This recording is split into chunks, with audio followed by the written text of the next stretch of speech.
Hi, everybody.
Good day, ladies and gentlemen.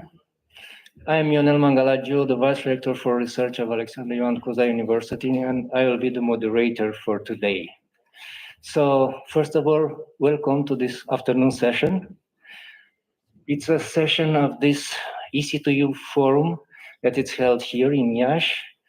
And today, this session will be focused on RI4C2 project, which is a project connected with the EC2U Alliance.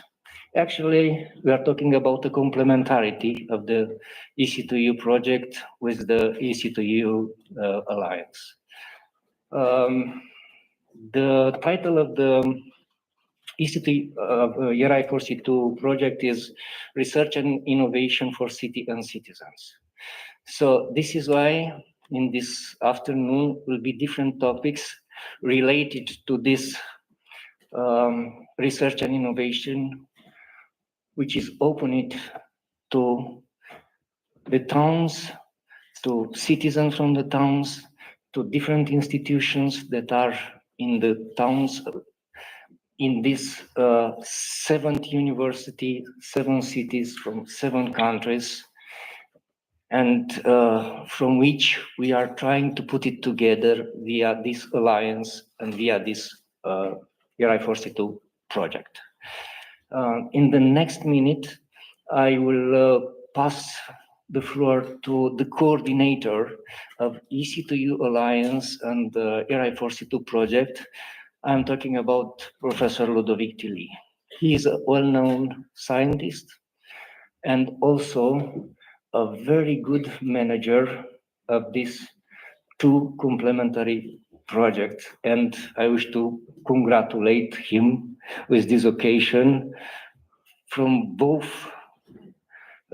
parts, from my side and from the University of Alexander Young Cuza. So congratulate to Ludovic. And with this occasion, I pass you the floor for a presentation. Thank you. Thank you, Lionel. In a way, it's a difficult session because this research and innovation for cities and citizens project has not been indeed yet so much disseminated, understood, because we are always talking about EC2U, EC2U, EC2U, and EC2U is indeed basically two things. One is, this is the alliance that hopefully now you all know, but actually it's also, as you understood, a project funded by the European Commission. But actually it's funded by the Erasmus Plus program. And as such, all what you have been seeing this morning, yesterday, what will also continue tomorrow, is funded by the Erasmus program. And sorry to be a bit technical, but some of you who have been already supported by the Erasmus program know that this is normally for mobility. Some of our students here have done a semester mobility. Some of you have already been to another EC2 Alliance with Erasmus funds. Those who are not from Yash University are here actually because of the Erasmus Plus fund. It actually pays your mobility to come here. And again, the Erasmus Plus version of the Alliance is indeed creating all this new space for cooperation, but still under the mobility aspects. And when the Commission launched this initiative, they also realized that at universities, we are not just talking about education and mobility, we are also investing time, resources, people's brain for developing research and innovation. But these aspects cannot technically be funded by the Erasmus Plus program. So they decided to open a new funding line, which is under the Research and Innovation program of the Commission, which at the time we applied was Horizon 2020. So many of you may have heard about this Horizon 2020 program. It is actually the program that is currently funding the research and innovation side of the Alliance. But there was a time delay between the two projects. So as I also repeated in the opening, the EC2U Alliance has started 2 years ago, but the RI4C2 project, Research and Innovation for Cities and Citizens, has only started 1 year ago. There is this one-time difference between the two projects. And actually, for those who were in Pavia or followed the online forum in Pavia, we had already a first session. It was actually the very first session when we presented the project, RI4C2. But at that time, to be very honest, we didn't have yet any results because it was only 6 months old, basically. Actually, even less. So now we can present some results. And that's why we decided to make again an RI4C2 session where we will present, or I mean, they will present, because I don't do anything here. They do all the work. They will present the first results on how we are currently extending the cooperation within the Alliance to also the research and innovation activities. Okay. So actually, if I just go back here, you see now, I don't have to repeat, you know the map, you know the universities, that's done. You know, hopefully now the 3 SDGs, right? We could actually maybe make a quiz on them, huh? Because now you have heard that many, many times. And actually by saying this, I realize that I'm forgetting an important component. Today we decided to be innovative with this session. There will be a lot of interactions with you in the form of quiz online. So start preparing your smartphones because you will have to connect with QR codes to questions online. That this will be interactive. So start preparing, connecting to the Wi-Fi, whatever. Be prepared. This will be interactive. But I mean, it was just natural to be innovative in a research and innovation context, right? So the SDGs, you know, this is the project I just described. It is funded by Horizon 2020 research program. And what are we trying to do here? You see this strange wording, pan-European knowledge ecosystem. Basically, this is summarizing all the blah blah that I just made. We are doing the Erasmus project for the mobility and the education on one side. We are now doing also the research and innovation on the other side with this additional project. And at some point, and hopefully soon, we will join the two. And basically, we will address all the aspects of the knowledge, education, research, innovation, and service to society. So this PEKE, Pan-European Knowledge Ecosystem, will be reached when the two projects have delivered, and then clearly we will address all the knowledge aspects. So that's the ground challenge. We are not yet there, and today you will see actually the first steps that have been already achieved. That's it on my side. Thank you very much, Ludovic.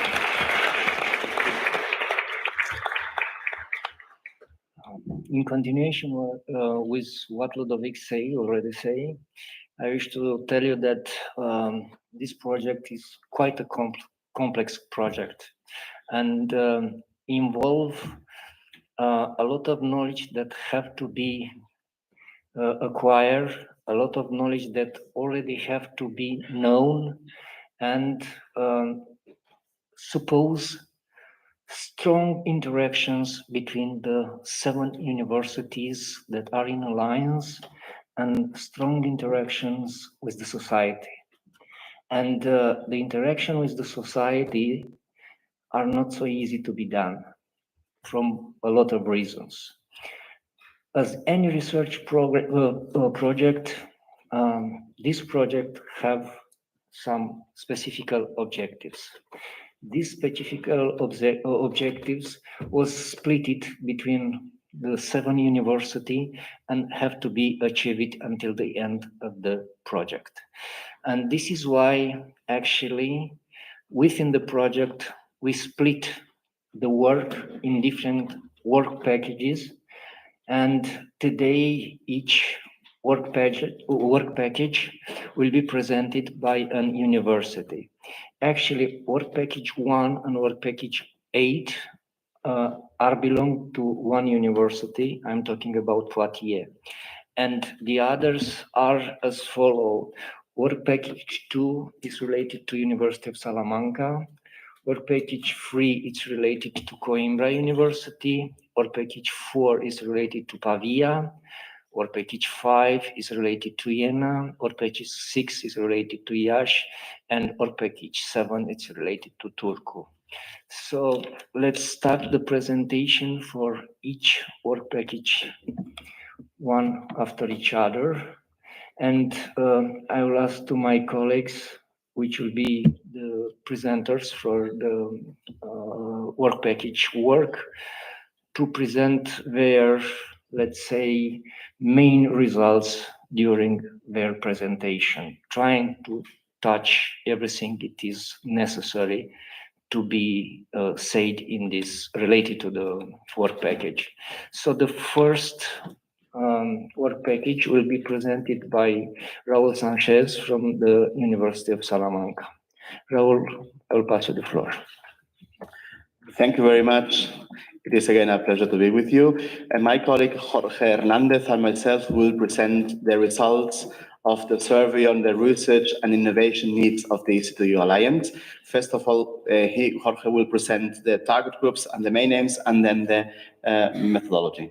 Please, Jorge. Thank you, Raúl. It's a real pleasure to be here at IAS. Congrats to the local staff, because you are doing a really incredible job organizing this kind of event.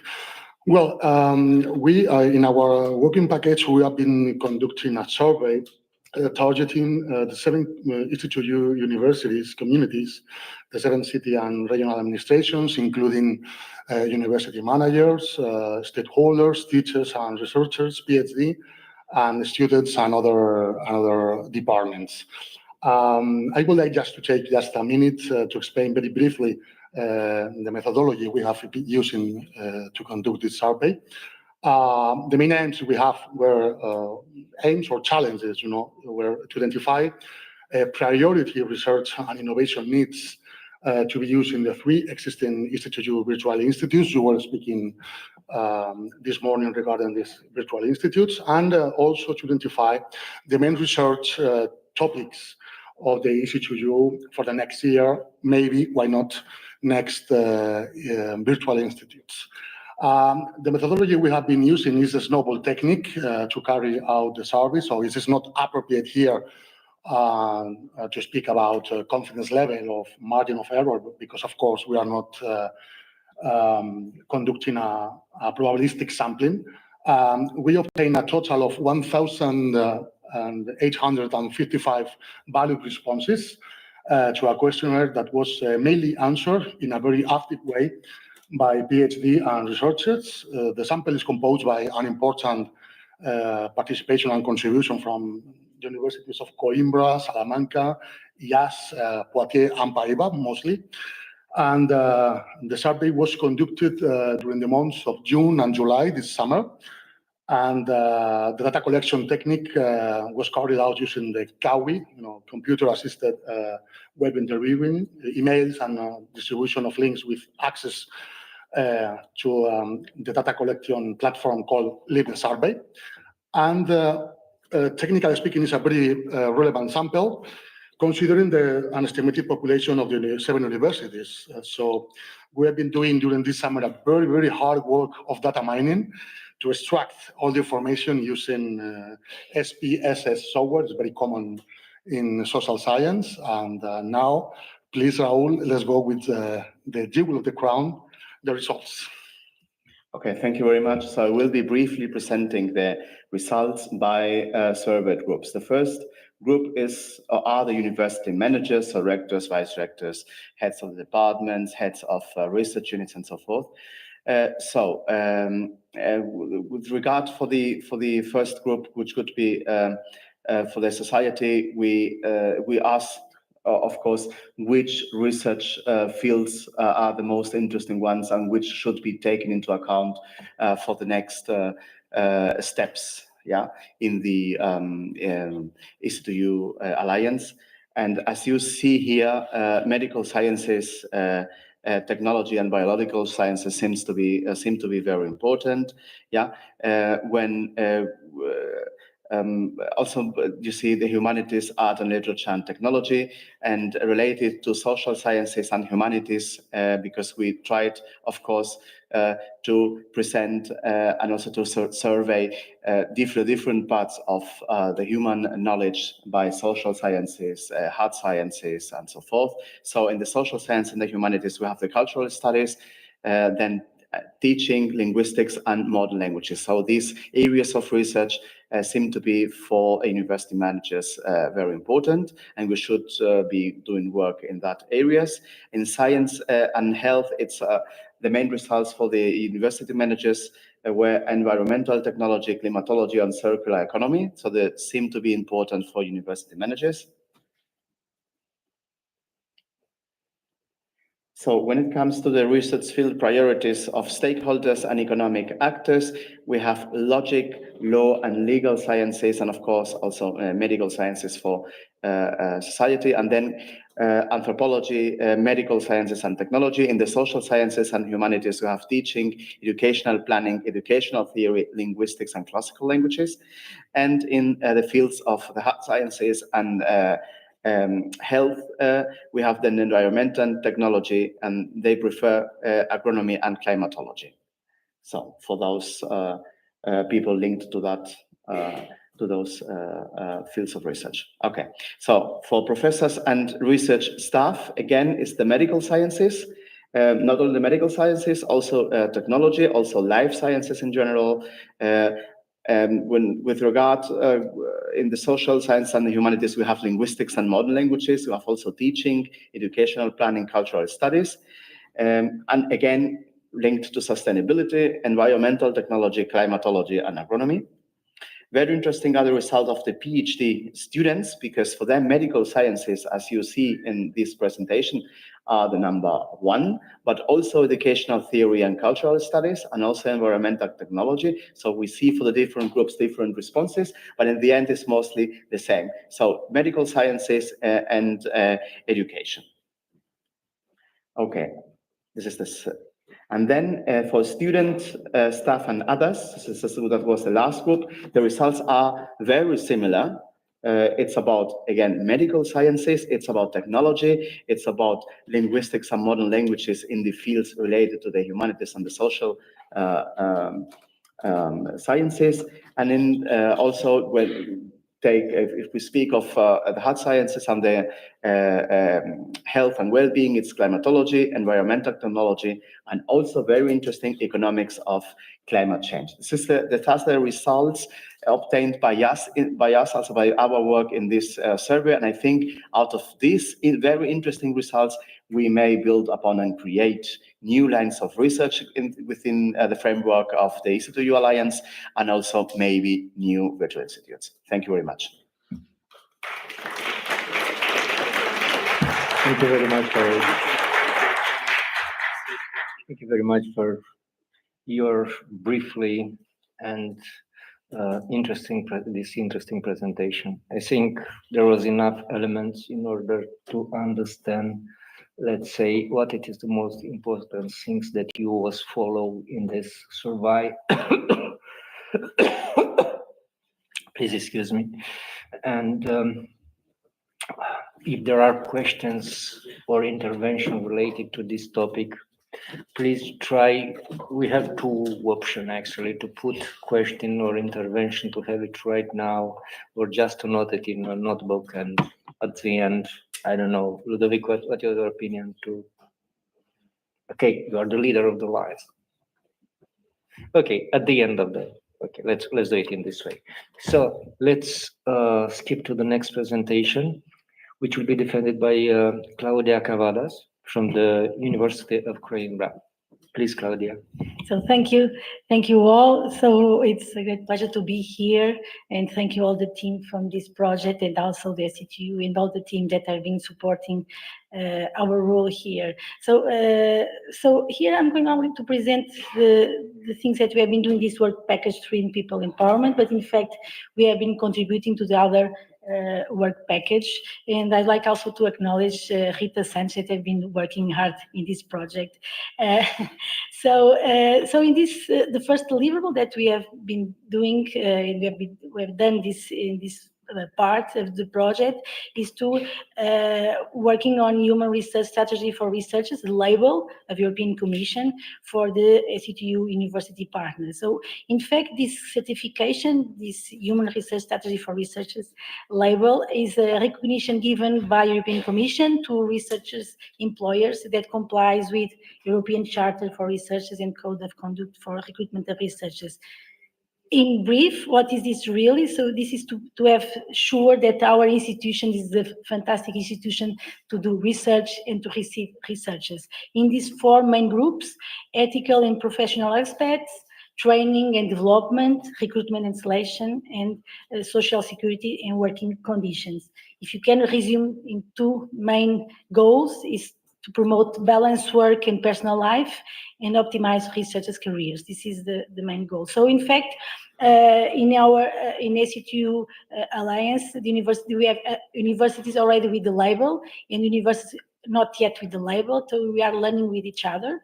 And in fact, so we developed, with meetings, sharing information, and our deliverable is in fact a framework on this certification process for non-certified partners. So thank you for the ones that already have the certification, and that we explained easily what is real this certification, what are the advantages for the university to have these certifications, the starting point, what should we, the initial team should be, how should it be, the initial phase and the documents that we need. So we share the documents and the assessment by European Commission, implementation and renewal phase.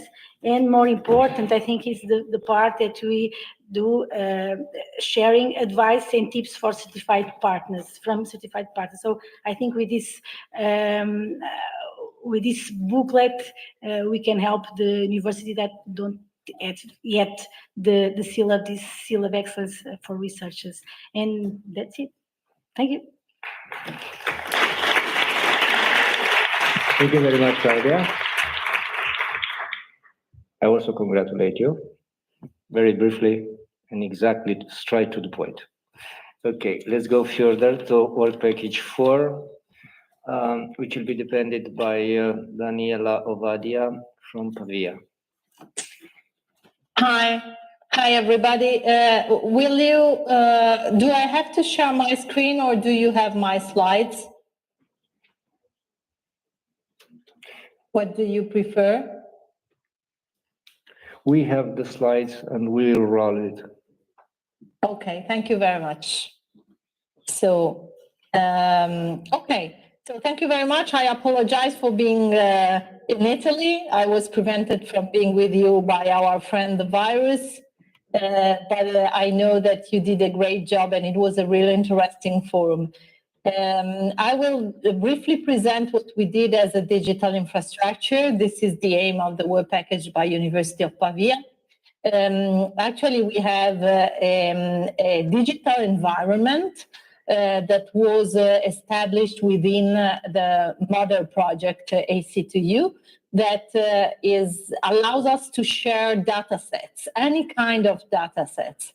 But we started with data sets that are important for the life of our universities. So on your left, you see what kind of data sets we already established and we can start sharing among the 7 universities. Some of them have been developed by the AC2U project, like the list of the universities that are partner and the list of the courses that are developed together as an alliance. What we did within RI4C2 is to develop a digital infrastructure to enlist all the research units, labs, departments that we have in our universities in order to have them all on board on the same platform. Next slide, please. I think that you have, if you change the slide, okay, you have here on your left an example on how you can search this database. On your right, you have the summary of one of the research units we are establishing as a virtual institute among the universities, but you can have also research facilities or groups that are established in a single university. You can have departments, institutes, and so on. Why is this so important for us?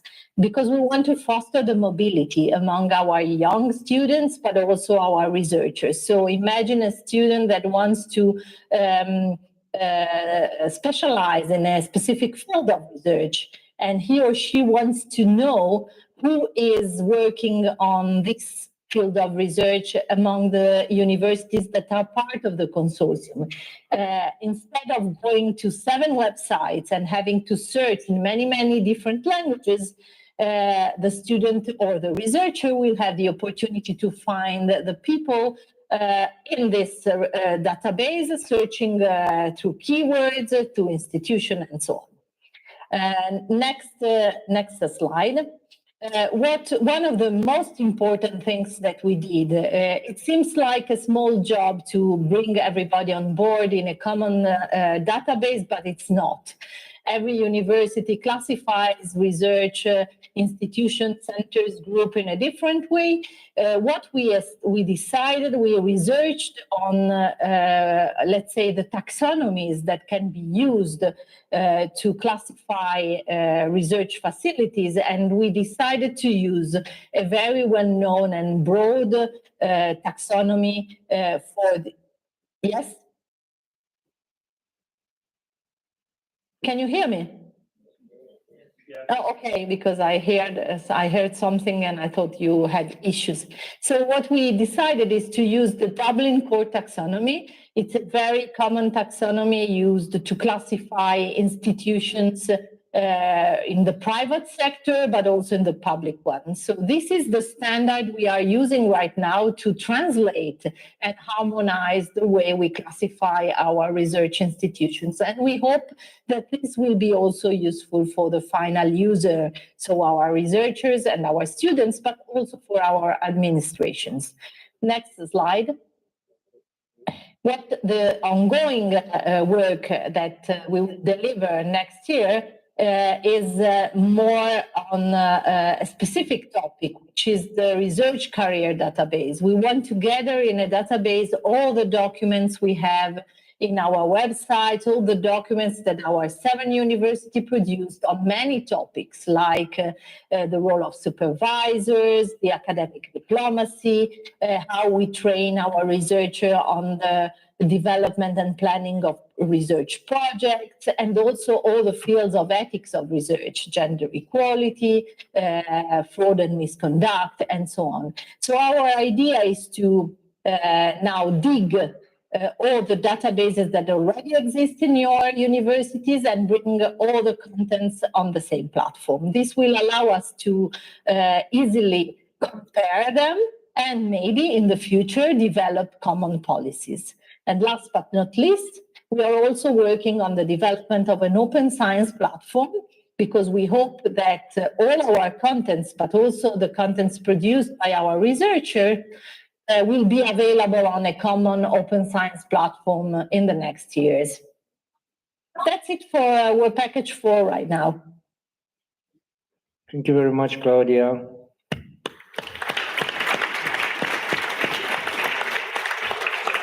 And I hope that you'll be a winner in the fight with the virus, and next time we'll see it in Iași or maybe in another town from Alliance.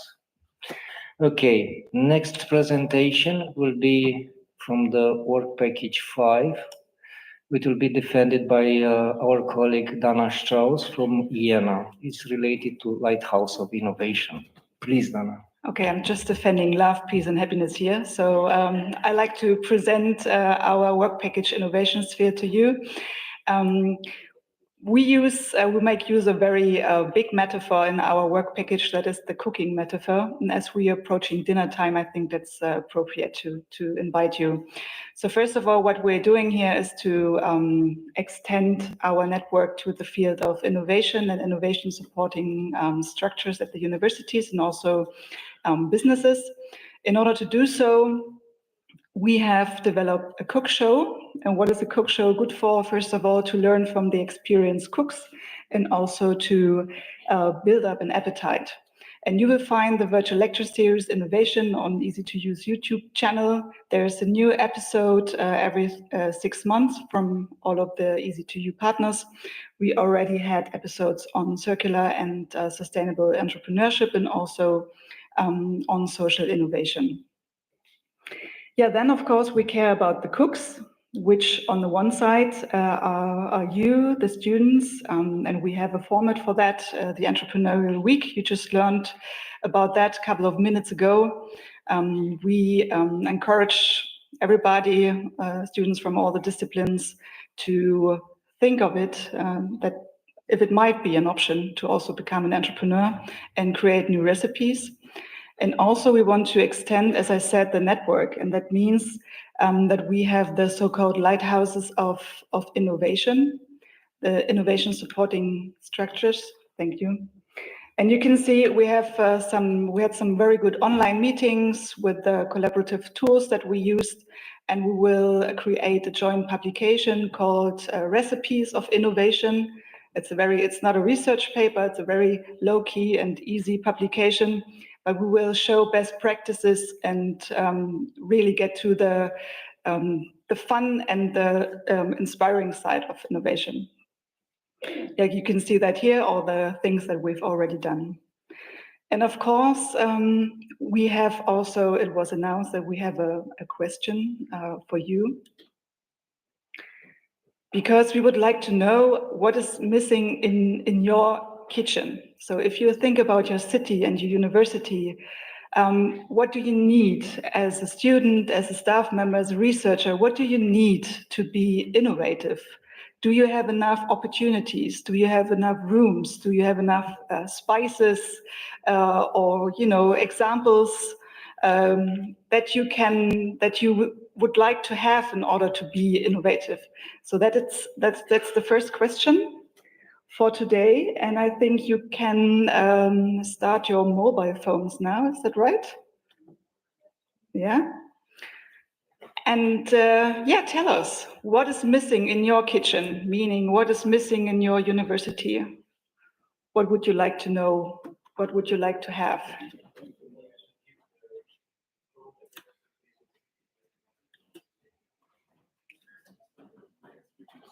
I don't see it.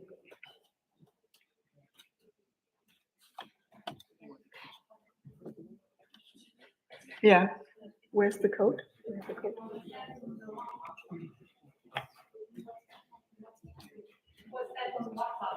But not everybody might be in it.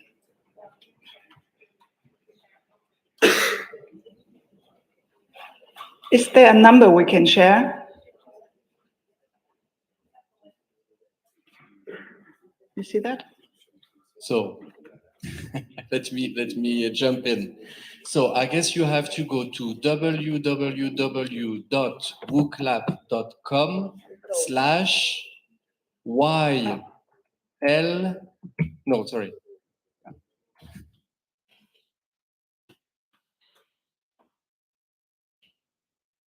So start typing to go to wooklab.com, okay? And then it's YLGEQE. I repeat, so you go to wooklab.com and then you will be asked to enter a code, and that code is YLGEQE.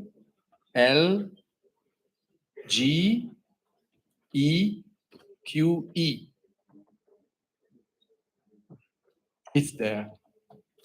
Thank you. And then you respond.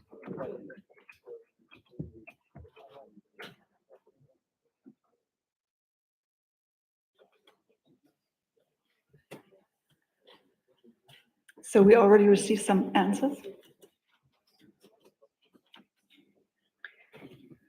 Talent, yeah, we can work on that. Salt, patience, mood,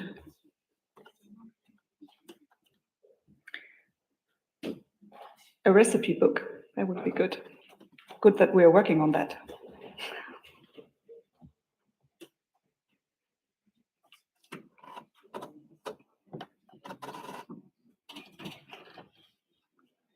Coordination that puts the resources together, the available resources, that's a very good point, yeah. Also, playful, hands-on innovation opportunities.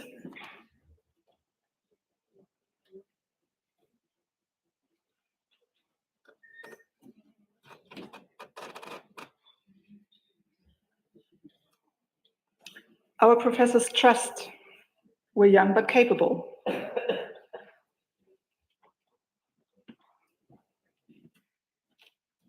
Yeah, one big kitchen for everybody, that would be great.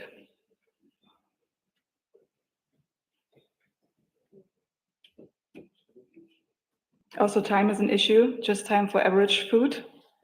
Yeah, we want to try something new, spice things up.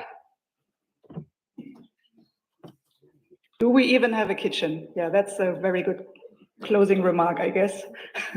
So let's see what we can do from RI4C2 and also the future of EC2U. So yeah, thank you for your input.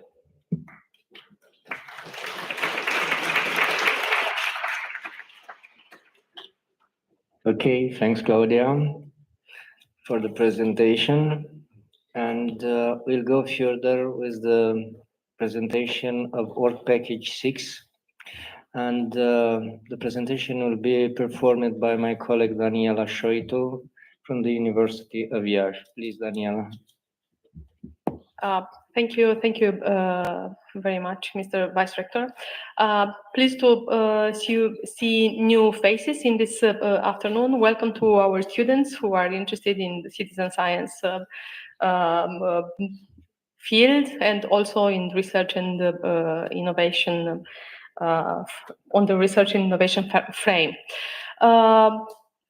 The duty of Alexandru Ioan Cuza University team is to coordinate the work package 6 focused on the knowledge ecosystem. We will have in this session a debate on knowledge ecosystem, and that will be the best time to answer on what is the knowledge ecosystem. But our main aim is to develop a framework of the local knowledge ecosystem to identify citizen science champions involved in. Yeah, are you? Do we also have a question? Are you involved? I think we can manage because the answer is only with yes and no. I think we can manage by raising hand or not. Are you at the moment involved in any citizen science project or activity? If yes, please raise your hand. If no, please keep your hand down. Okay, so we may wait for the spring. The spring of citizen science world. What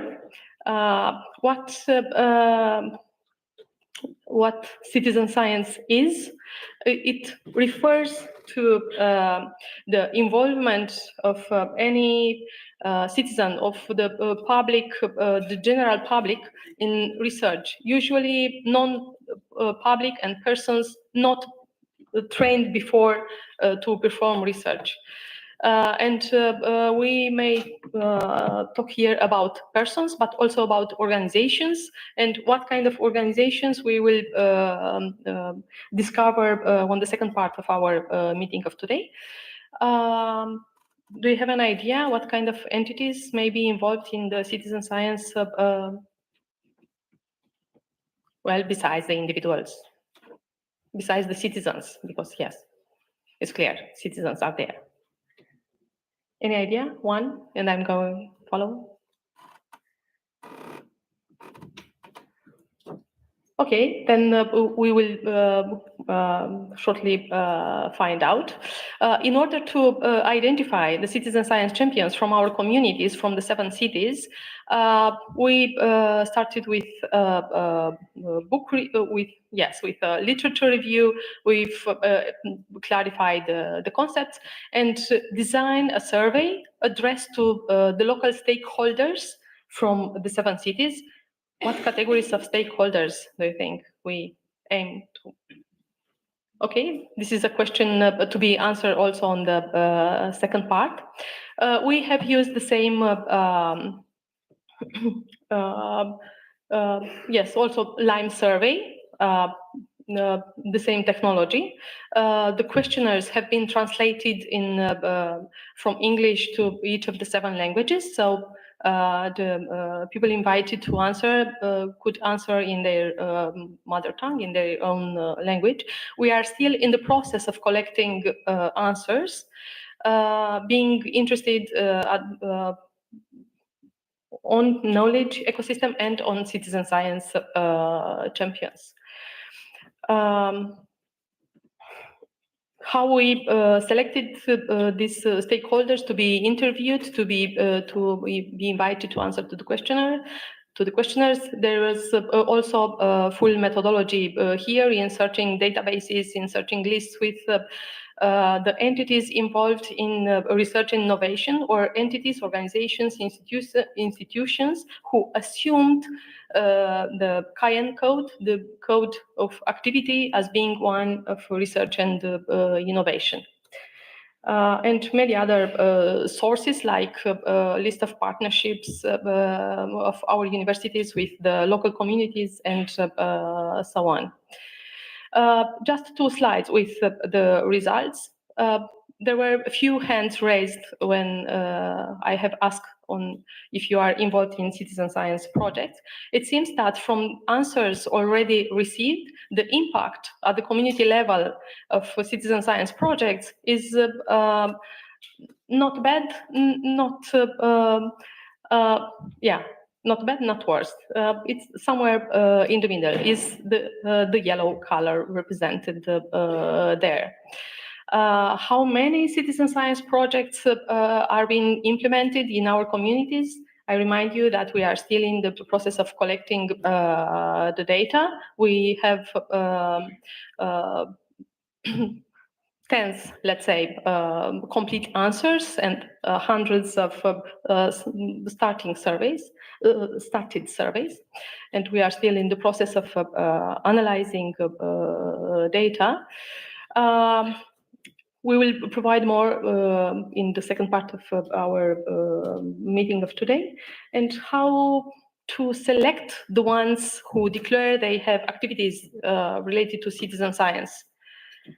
Using quantitative criteria, using qualitative criteria, looking on the numbers of the project, on the money invested in, on the impact on the community, on the number of citizens involved, or on the number of citizens reached by the results. What do you think about it?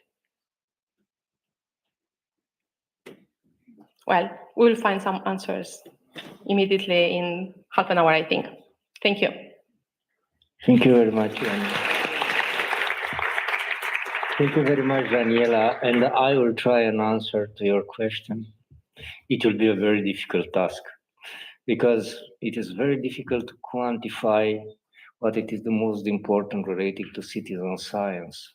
The quantity, the quality, the amount of money, the involvement of the person, the involvement of organizations. So I think the final decision will be hard to be taken, but I think we'll manage all together and we'll find a solution to this. And now let's skip to the last presentation related to the work packages. It will be defended online by Laura Niemi from the University of Turku, being related to open science practices. Please, Laura. Thank you so much, and hi to everyone from Turku. Our Turku team is already here, and we hope that you could share our slides. And our work package relates to open science and the development of open science. And this is really important topic because the relationship between science and society has changed and developed in the more interactional and open way. And the open science actually support the researchers to do more responsible research and impactful knowledge creation. And since 2015, really significant steps have been taken also in the European level to adapt open science as the way of science and research is done in European universities. And actually several European universities have started to pay a special attention to the development of open science also in a more practical level, not only in the policy level. And as you can see from our slides, the open science includes several different kinds of practices. Open access publishing may be the one of the most common and well-known practice, but there is also, for example, open data, citizen science, science outreach, and for example, open peer review or open software, which are really important and these kind of emerging areas of open science. And we conducted a survey, and my colleague Jaakko Puha will continue with the next slide, please. Well, as Laura mentioned in the previous slide, our focus in this work package is on open science practice specifically, and to put it concisely, our main aims in this project are to identify existing and emerging open science practices and to contribute to the mainstreaming of those practices. The mainstreaming is deemed important as many of the the open science practice are not yet the norm, and instead the adoption of different practices are known to vary significantly, for instance, across different disciplines. And also at the individual level, researchers' skills and stances towards open science and its practice vary greatly. In the first phase of the project, we undertook the task of identifying open science practices currently being implemented at the member university of the EC2U Alliance. And we approached this question qualitatively by gathering case descriptions about practice adopted by academic researchers and research administrators at the EC2 universities. The descriptions were collected using an online form which was structured in the format of what, why, and how. And by the end of the data collection period, we collected a sample of 48 case descriptions, each describing a specific open science practice chosen by the participant, and these descriptions describe the process of the implementation of the specific practice, including the participants' justification for the adoption of the practice and the challenges faced over the course of its implementation, and also the chance to present ideas for improvement was offered. Practice-wise, the sample covered a variety of open science practices ranging from some of the more widely recognized practices, including open access publishing and fair data management, sharing open data, science outreach, to perhaps some of the lesser known practices, and maybe also more discipline specific practices such as open access research instruments, open code, and open science communities. Next slide, please.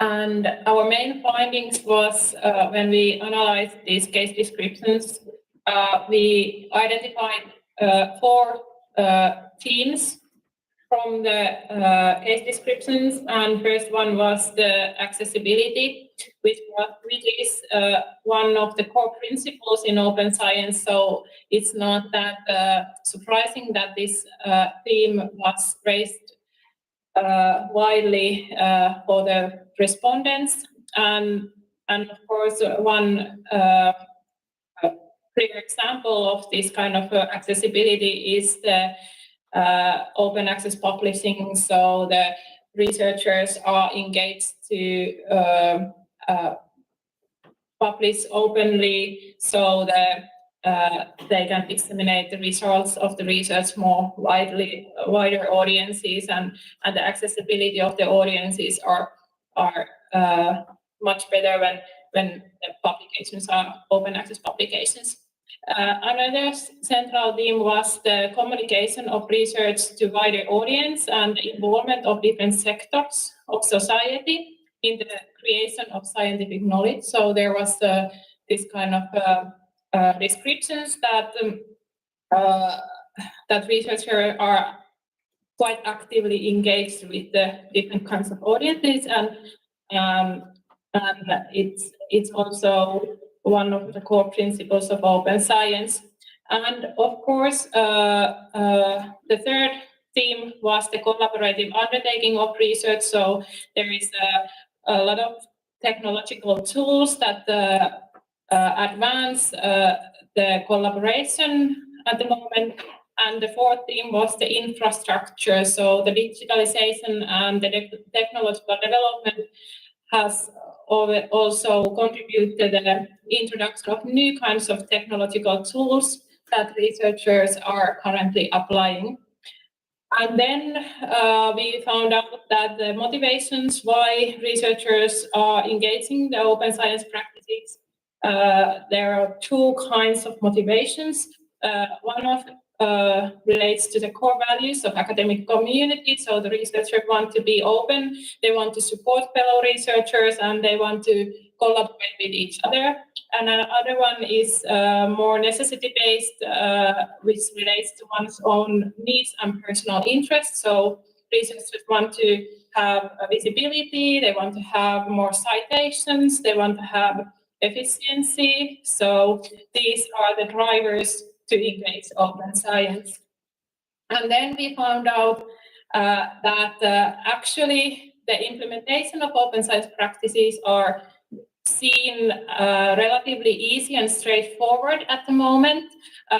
There are already considerable number of digital platforms and portals and tools that are actively used by researchers and research groups. And actually new ones are constantly being developed also by researchers, but by the universities. And there is also these kind of active communities, which are these kind of bottom-up networks that provide learning environment for researchers to gain new skills to conduct research as open as possible. And while we also learned that there is still something that universities especially needs to be done. The one thing is that the universities need to focus more on foster a culture of open science and support also academic researchers, but also these kind of administrative staff in order to open science to become a new norm of doing science. And thank you. That was our presentation.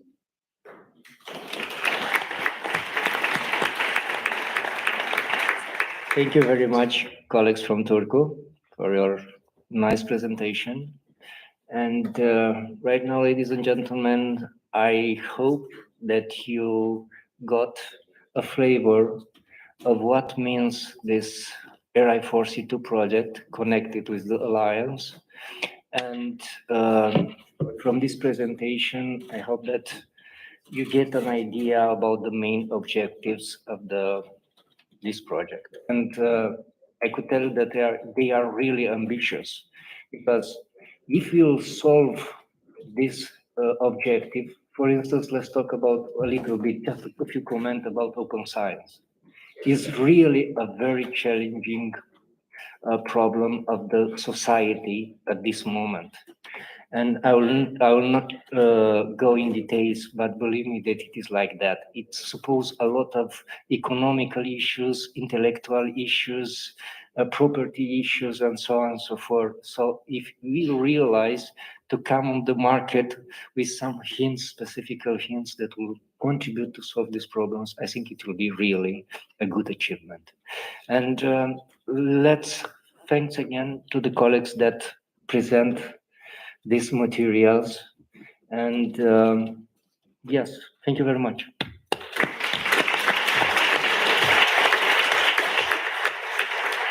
And right now we'll skip to the second part of our meeting from this afternoon session. And this will be related to two topics. The first one, it will be to the gender equality, and the second one to the knowledge ecosystem. Both are interesting and are supposing, of course, very different issues. And for the first theme, the gender equality, the panel will be represented by Claudia Cavadas, Daniela Ovadia, and Eva Drabe. She's from Iena. The others I already presented. Okay. Yes.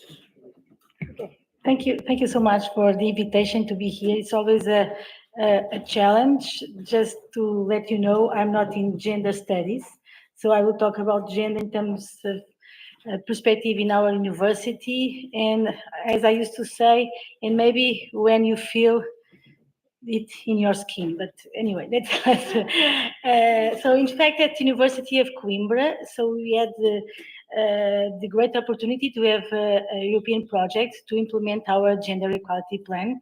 It was a Supera project, and in fact, so this was the main project give us at university to be better now than before. So this was starting in June 2018, and after, so we have the first gender equality plan in April 2019, but it was not yet.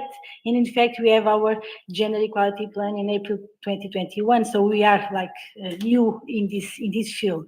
But in fact, this gender equality plan is more broad than only gender equality plan. It's a plan for equality, equity, and diversity. So this, and we are very proud of this gender equality plan. But also, as vice rector for research, so I've been helping in some parts of gender equality plan, but we have our own project. So I'm very proud. So Gender Equal in Research, that we are promoting the gender inside of the researchers' careers, and also in the research content. So this is really very, very interesting. But let me also share with you some ideas. I think I have 5 minutes or so. Or 5 minutes? It's okay. So in fact, so the Supera project started. It was led by the Center of Social Studies, and so the first thing was to look how we were in that time. So the data analysis with interviews, surveys. So it was a big moment of to make how we were before. So and then also all the analysis of documents and so on. So then we have like the diagnosis, what was the diagnosis, so the issues and the challenges. In fact, so the challenges and the issues are the same as I think in all universities, so it's not different.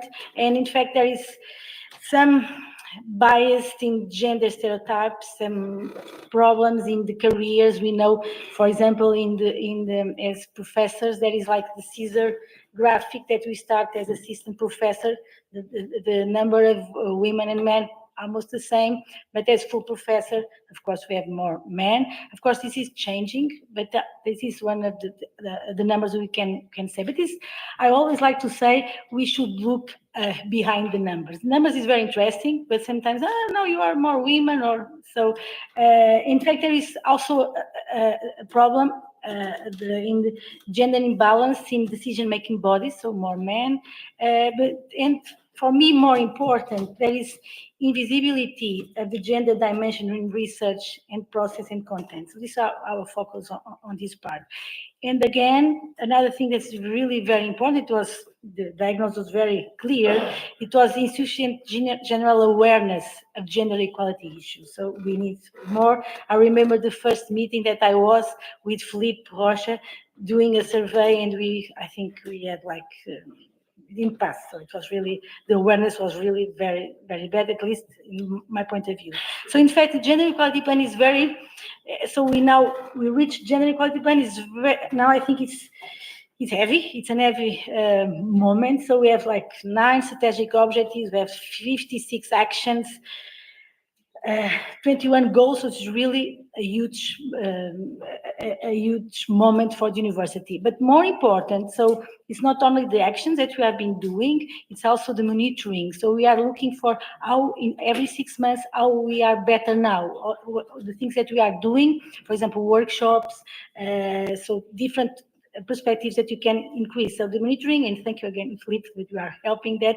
It's very important to see how can we improve. And one thing that was so easy that we didn't add that information, it was the segregation of men and women in, for example, applying for projects. So now we have all the numbers are always separate by men and women. So simple that you can see, you follow the numbers. But in terms of the project that I was telling you before, gender at research.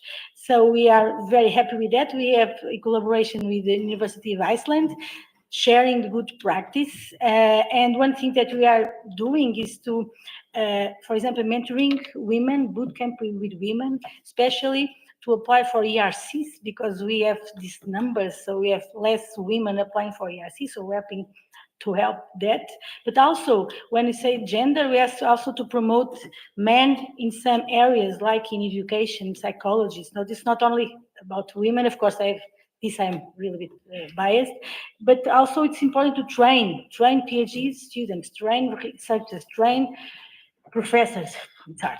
But anyway, we have to share and increase the awareness. This is our things. I can also tell you a little bit more, but for example, one thing, it's not, maybe it's small, but it's important. So we need a handbook, how to organize a meeting, to be sure that we have a tick, that be sure that who is the panel, if you should have or not childcare for the conferences, to be sure that everyone can have the same opportunities when we go to somewhere or when we are at university. So this is my, if I have 3 minutes, do you think I have 3 minutes?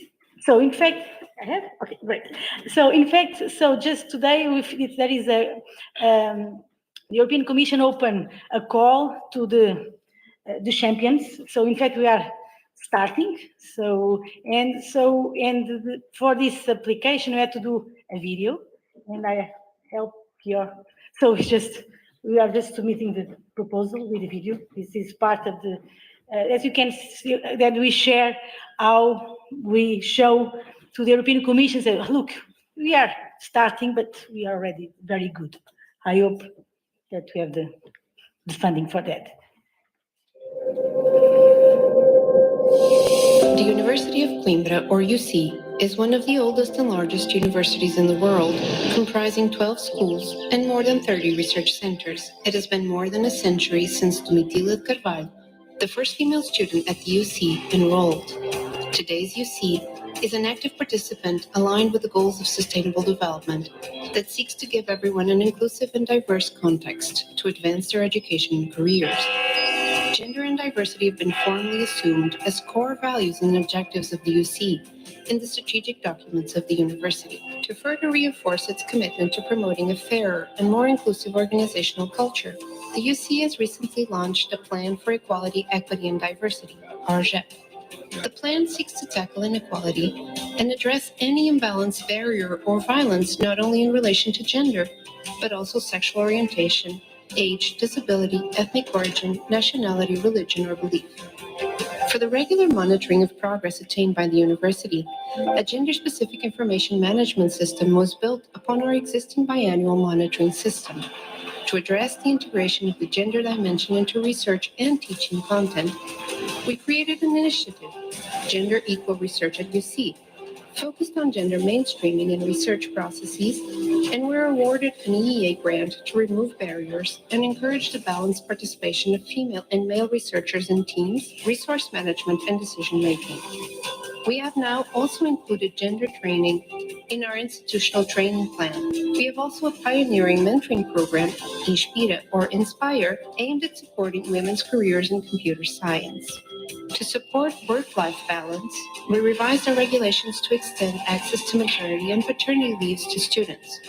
We also facilitated co-creation workshops for developing innovative work-study-life balance solutions. To facilitate change in organizational culture, we created dissemination initiatives dedicated to equality, equity, and diversity, such as our new news rubric, UC Women in Science.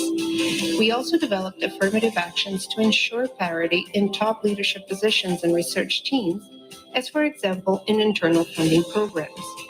To ensure gender equality in recruitment and career progression, we updated regulations requiring balance between men and women in PhD panels and in recruitment committees. To address gender-based violence, we produced guidelines to prevent and combat sexual harassment, created a mechanism for filing complaints, and we also implemented home bus offices for professors and non-teaching staff. The University of Coimbra is committed to promoting gender equality through institutional change and will continue to proactively advocate for equity and diversity in academia. Thank you.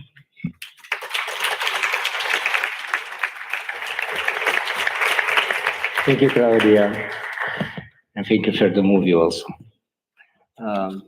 I think the next intervention should be of Daniela Ovadia from Pavia, if she's still with us. Yeah. Yes, I'm here. Okay, the floor Can is you yours. hear me? Okay. So I just want to add something on what we are doing in RI4C2 to support the work of Work Package 3 and University of Coimbra, and going also further, if possible, for future applications. As I mentioned in my previous presentation, our aim as Work Package 4, as the digital infrastructures, is to collect documents and text where the issue of gender equality is mentioned in our universities, not only explicitly, but often implicitly. I think this is particularly important because my personal field of research is ethics of research, and what we all know when we are involved in this kind of research is that things that are stated in official documents, including the Gender Equality Plan, which are, of course, a great tool to push our university to take into account the gender equality, actually not always are applied on a day-by-day basis. And there are also some kinds of, I would say, prejudices in the way we approach the official policy documents. We often think, just to give an example, that the problem of gender inequalities in research is only a matter of motherhood, and that if we fix the practical issues like giving incentives for the women in research or giving kindergartens, we will solve the issue of the career of the women. But of course, we know that this is not true. So the way, also the language we use in our documents reflects what is the real approach of our universities toward the issue of gender balance. Last year, Nature published a very interesting article comparing what's happening in my country, in Italy, with what's happening in a country in Northern Europe, Norway, about the career in universities. And the most important data is that we have 47%, 33% of our academic staff is composed of women, both in Italy and Norway.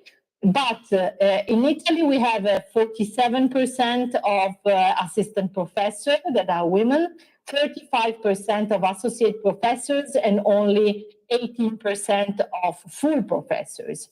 In Norway, starting from the same level of researchers, we have 41% of the lower level assistant professor, 46% of associate professors, and 26% of full professors.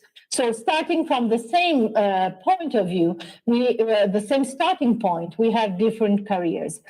Is this just a matter of policy? We don't have time to discuss here now, but I can tell you, no, it's not only a matter of policies, it's also a matter of how we apply the policies we want to develop, how we raise the awareness, as Professor Cavada said, and how we fix some social issues that we have in our countries that are not necessarily depending from our academic life. That's why I think that the interconnection between the studies on the gender equality and what we heard about the knowledge ecosystem, how do we produce knowledge, and which actors are also enabling our research staff to develop fully their potential as researchers is quite important. And I think that in this project, we have the opportunity to, let's say, connect some dots, at least for the future.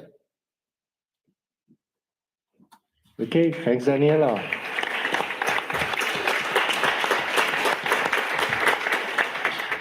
I have to agree with both sides that was previously talked, that this gender equality became a very sensitive problem. And I think it is very important to find that equilibria. It is very clear when we are talking about these problems. Of course, all these problems are already solved in some parts, and I think in other parts have to be solved yet. And the next intervention will be of Dr. Eva Schmucker from Jena. Yes, thank you very much. Yeah, let me please just add a few more aspects, and especially talking about Jena University. I would like to point out that I'm very happy that we don't only have an just like all your others universities, an equal opportunities office, but 2 years ago we also have installed a diversity office, which was installed to promote gender equality beyond the binary gender concept, and for example, raising awareness by having diversity days at the university is one part of their activities. And I think what we need, from my point of view, to promote gender equality is we need measurable goals for gender equality, and we need to establish and also maintain these institutions and procedures, as I just mentioned, not only for appeals commissions, but for on every and each level of everyday life and the universities and all people involved in the universities. We need also, I think, to create and implement more instruments that allow members of the universities, all members on all levels of hierarchy, to participate more in debates and influencing decisions towards gender equality and diversity. But we should, because I think gender equality is nothing that's happening by itself. Even sometimes we think, okay, we've already implemented this office and there's another person we can go to, but we should never forget that the factor of human agency in any example of promoting or impeding gender equality. So it's still people, it's still single individuals who matter a lot if gender equality is promoted or not. So what I think is we need to keep educating each other and all of us and all participants on all levels of our universities and in society as a whole about the importance of gender equality and diversity.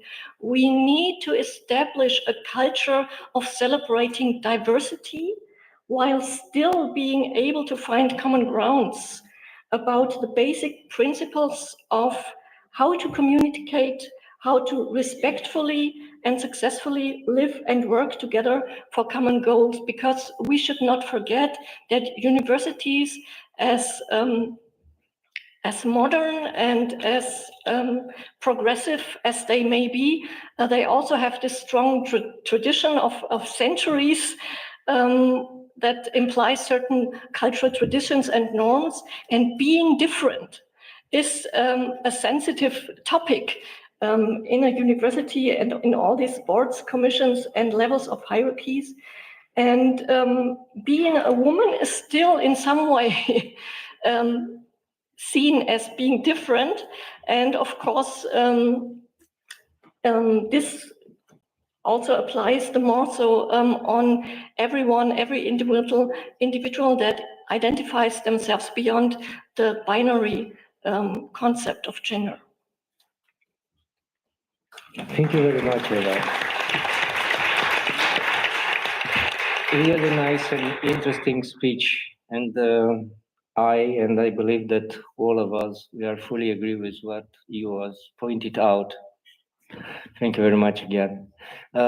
Please, just a second.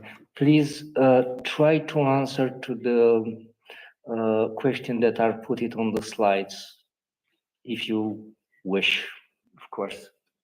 And there is a question from the audience, please. I'll talk into the whole panel since the topic has been the same. So we are talking talking a lot about gender equality. Can you hear me? No, but Not so good. online, don't. Can you hear me now? Okay. I was speaking a bit to everybody since the topic we're talking about has been talked about from several speakers. So we're talking about gender inequality and like the policies that we can implement and everything. And it all seems that all the universities involved in the forum agree and they're like, would like to implement these policies and have measurable goals and everything. But as we said, there's a big connection with the policies and the social norms, the traditions of the universities and the countries, which are mostly patriarchal, generally speaking.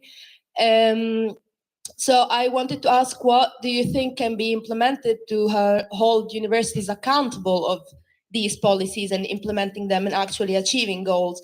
Also seeing how they're linked to the social environment and also to the political scene, which is very variable and can, like, in a lot of European countries, there are like several parties that are not so supportive of like gender equality and all these policies that are more traditionalistic, if you want to call it in a pretty term, of general women roles in society. So how do you think we can, like, as here, for example, ACTU and this association of 7 universities, how can universities hold each other accountable? Do you think there should be another organization that holds universities accountable?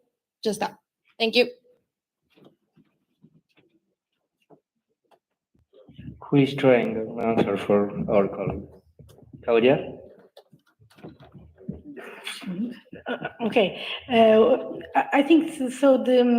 As I said before, we should have more awareness of this problem, because this is still a problem. This is one thing, and I think we have to share good practice between the universities. So I don't think we need another institution to see what we are doing. But in fact, so the European Commission, so now to apply for funding for European Commission, we have to have a gender equality plan. It's like a tick, okay, we have it, but it's not enough. So we have to have some funding for that to continue.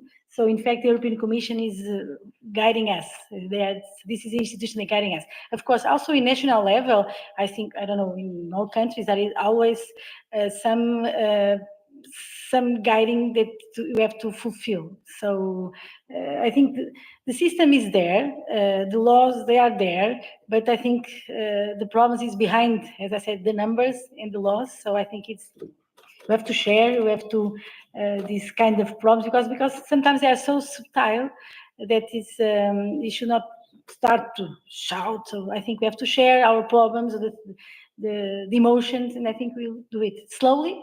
That's why, of course, sometimes the laws are important. For example, the laws that, at least in Portugal and also in our university, for example, for a PhD defense, you cannot have only men or women. So the juries are always try at least 30%, and if not, we have to justify. So this is important to have diversity in the way of evaluation. So, of course, sometimes the laws and the rules are important to speed up the change. If not, we will take more than 100 years as expected. But I don't know if someone wants to. Maybe just a short addition. As you have explained, universities are in many ways already being held accountable. But as I said before, the matter of human agency is such a big factor, and it's really difficult to influence that very directly, because so many things are going on subtly. So I think one way we can try to at least support the process is really what we are doing right now is keep talking about it as often as possible and as visibly as possible, and as participative as we can, to keep it in our awareness, and to just not be silent about it. Silence is the worst thing we can do, and so I think it's nothing that has to do with another organization or structure or program, but this should be the basis of our everyday work. So.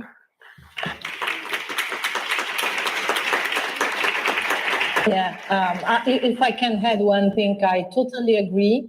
And I think that one important message is also that we cannot rely for gender equality only on the responsibility of our institutions and governance. It's a matter of behavior within our departments, our research facilities, labs, and so on. So I think that we have a lot to do as individuals, both in fighting when we clearly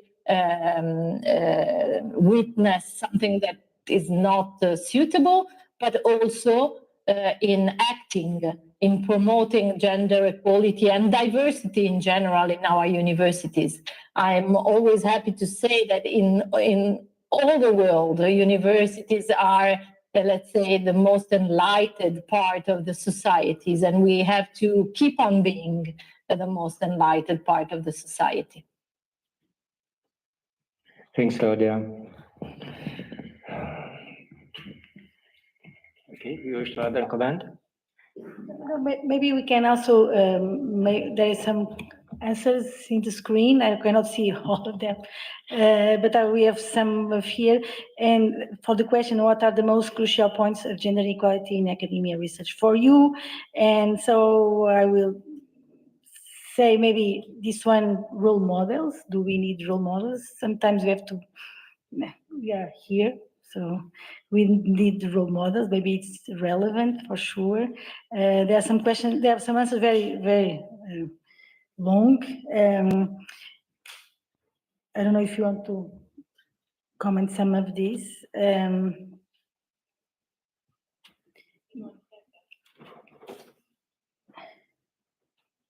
More permanent contracts, this is for all women and men. So, but of course there is also, it is already known, a bias in the, sometimes in interviews, and so we can mitigate these kind of things for the contracts. So this is, we have to be aware of that.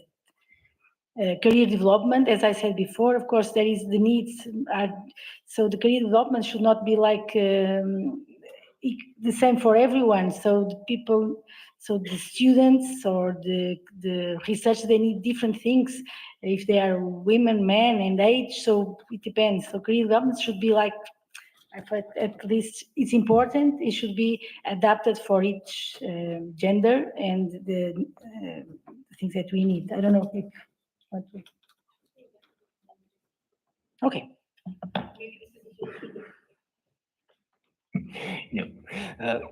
Just a short comment in continuation with our colleagues say. I think in university, the gender equality, it is not a problem, in my opinion, because we have a great advantage in society. We are autonomous. So we could regulate this sort of things if we wish. And the greatest majority of the university wish to do this. So it is already some kind of gender equality with some specific things from university to university. The problem is the equality and the gender equality, I think, is in other institutions. There, the things are moving, let's say, a little bit difficult, and with are necessary some pushes from society. So I think that it worth to be debated, and as Eva said, it is important to talk about it in the society, in public, in media, social media, and internet, and so on and so forth. Okay, so let's go to the last part of the session, and we are talking about the knowledge ecosystem. The panel is made from, okay, me, Professor Daniela Scheuter from the University of Iași, Professor Dana Strauss from Vienna, and Professor Raul Sanchez from Salamanca. And for the first intervention, I will pass the floor to Professor Scheuter to present her comments. Thank you very much. Thank you. Thank you very much. And thank you to the audience being interested in the continuation of this session. What a knowledge ecosystem is. Maybe this is a solution to the previous topic largely discussed. Maybe a knowledge ecosystem, a solution for the gender equality. What is knowledge ecosystem? Usually is a co-located hotspot, and universities are playing, and research organizations are playing an important role here. They are central actors, but not only them. They are inviting other kind of actors involved in that. And I don't know if you have received a question. Just another explanation related to the knowledge ecosystem. Maybe it will help a better understanding. So this ecosystem is formed not only by the organizations or by the institutions, but at the same time from people working there, from the network of people,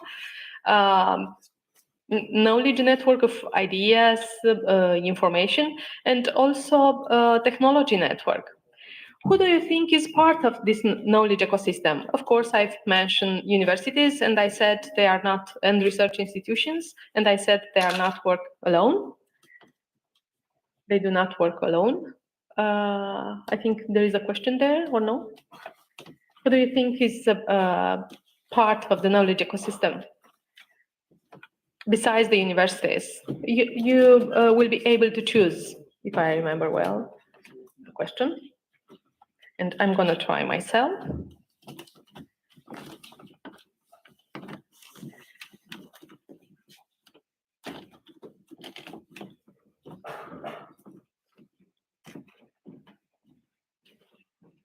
Yeah, is it working? No? Not yet? Okay, because the time is running.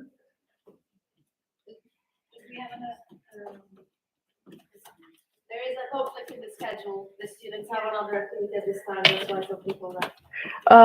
Yes, I realized that the local students and also students from the forum. Yes, we realized that. So let's go further. Should we wait for the answers? Which kind of institutions do you think are part of the knowledge ecosystem besides the universities? You may also raise your hand and state it. Say it loud. Is it working, or should we not wait for? Yeah. Just a short comment. Please. I know that we are out of time. It's up to 6. If somebody of you have to leave the place, you could do it. It is not a problem. But please, the other, try to remain and to go until the end of this session. Thank you.